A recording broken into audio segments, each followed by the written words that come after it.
Pierre Poilievre, leader of the Conservative Party of Canada, condemned recent riots targeting Jewish communities as utterly unacceptable and called for a return to the Canadian tradition where immigrants leave foreign conflicts behind.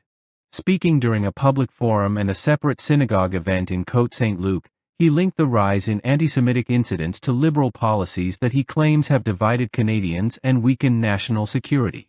In response to a debate question about Canada's role in the Middle East, Poilievre directly condemned Hamas and its state sponsor Iran for the October 7, 2023, attacks on Israel.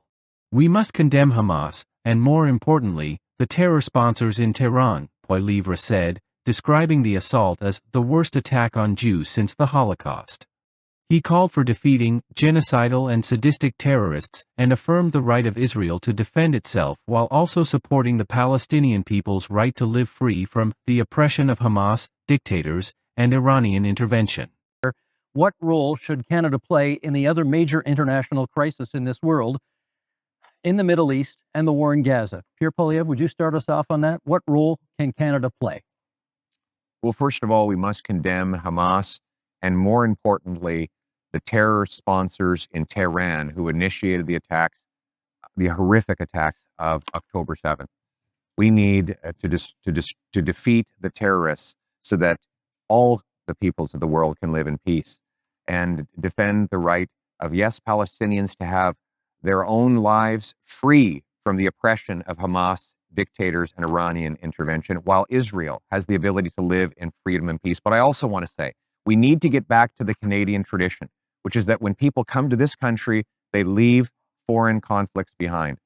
The rampaging riots targeting Jewish communities is utterly unacceptable, and it points to the growing chaos that we see on our streets after 10 years of incredibly irresponsible Liberal policies of weak borders, of dividing people into groups, of saying one thing to one group and the opposite to another, dividing and conquering. We must end that division and unite our people so that everyone feels safe, and that when we come here, we put our foreign conflicts behind and we put Canada first. Mr. Singh, come please, from go ahead. countries. Poilievre tied domestic disorder to global conflicts, arguing that allowing imported disputes into Canada has led to unrest. "The rampaging riots targeting Jewish communities is utterly unacceptable," he said. "We need to get back to the Canadian tradition, which is that when people come to this country, they leave foreign conflicts behind." Poilievre also proposed policy measures including banning Iran's Islamic Revolutionary Guard Corps, IRGC, defunding anti-Semitic organizations, and reviewing foreign aid to ensure it does not support terrorist-linked groups.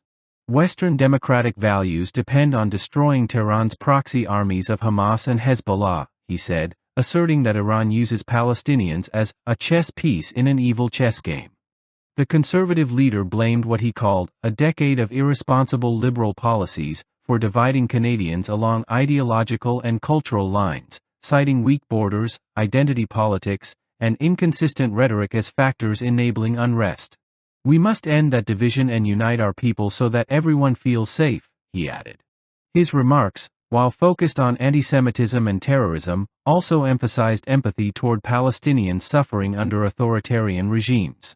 Poilievre endorsed a negotiated two-state solution as a long-term goal but insisted it must begin with the defeat of terrorist forces that jeopardize regional and global peace.